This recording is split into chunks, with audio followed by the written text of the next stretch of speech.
Here are the top 6 losers after the 2025 NFL Draft, and we're sponsored by Circa Stadium Swim. Let's start out with DJ Giddens, now of the Indianapolis Colts.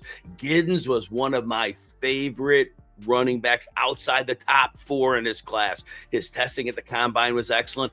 From his profile and what I saw, I thought he could be a 3-down contributor. For this year, bad landing spot. Jonathan Taylor is there. Taylor's in the 3rd year of a big contract. Taylor, in the last 4 games of 2024, averaged 30 touches on fire.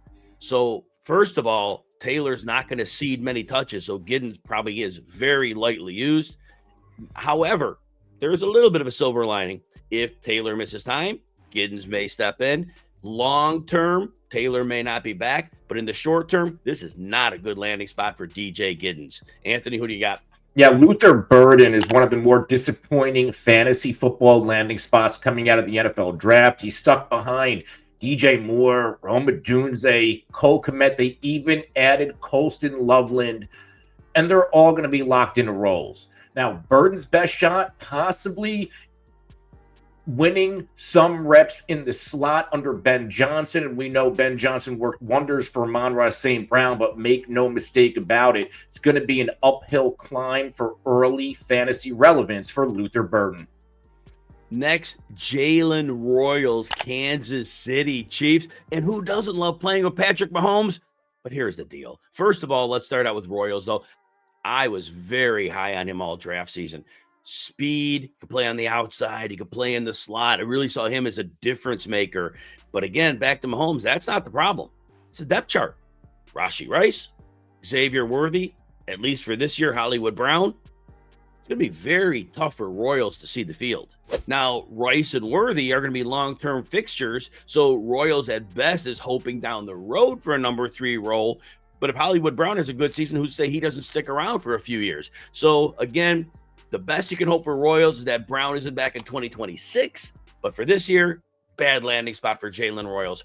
We're offering 15% off all RotoWire products. You just go to RotoWire.com, you pick your favorite product, use the code ROTO15, ROTO15 to score your 15% discount. Again, RotoWire.com, ROTO15 at checkout. That's the code, and you're good to go. Anthony, who's next? Next up, Emeka Egbuka. He has major talent, but his path to relevancy in Tampa Bay isn't going to be easy. Mike Evans, Chris Godwin, Jalen McMillan crowd the wide receiver room, and Egbuka might start slow in 2025. Long-term, though, he profiles similarly to Chris Godwin and carries the first-round draft capital. In Dynasty, he's a strong stash. In redraft, he's a dart throw.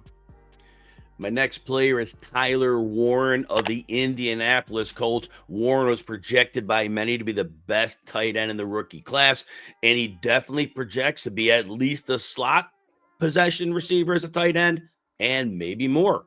But that said, this landing spot is not good. Quarterback, Anthony Richardson's less than 50% completions. Daniel Jones, good luck getting passing yardage. We're already looking at a low-volume passing attack. And remember, Jonathan Taylor, again, down the stretch last year, averaging 30 touches a game. So there's not going to be much to go around. And then when they do pass, Michael Pittman may not be a superstar, but he commands targets. Josh Downs, in my mind, maybe not a superstar, but close. He's going to get targets. So the problem is, how is Warren getting much of a target share here? So of all the possible landing spots, this may have been one of the worst for Tyler Warren. Anthony, who else you got? Yeah, Packers rookie wide receivers, Matthew Golden, Savion Williams. Now, the Packers needed wide receiver help. I've said it all off season long, but did they get too much of it? And it's not great for fantasy. Golden, Williams, they join a deep rotation with Christian Watson once he's healthy. Doubs, Wicks, and Jaden Reed. Now, Golden has the talent, but he's more of a complementary piece, not a true wide receiver one. In 2025, expect some splash plays from both of these guys, but I don't foresee consistent target volume, at least not enough of it, for either one to be fantasy relevant. And in the second half of last season, Jordan Love was only averaging 27 pass attempts per game. That's nothing. And as you said, Anthony, with all those receivers, there isn't going to be much to go around. Josh Jacobs became the focal point of that offense, and I don't see any way that's changing in 2025.